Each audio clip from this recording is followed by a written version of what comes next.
My name is Saada Mohammed. I work with PowerShift Africa as a climate finance advisor. So in 2025, we managed to make the year about adaptation finance. Adaptation finance has always been sidelined, and people never understood why this was a critical issue for Africa, for example. So what we did this year was starting the year with shifting the power in terms of the narrative on why adaptation finance is important, not just about the quality and the quantity, and also accessibility of adaptation finance for the local communities in Africa. And how we went about this is through an inclusive process. We started by first doing a lot of policy briefs, trying to advise the different technical expertise that are following this conversation.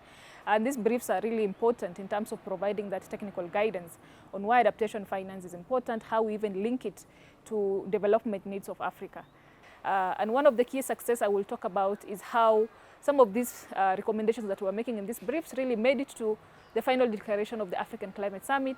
And this was actually fronted as an African position that is going to shape and influence the outcomes from other global processes, for example, the G20 and also the COP30.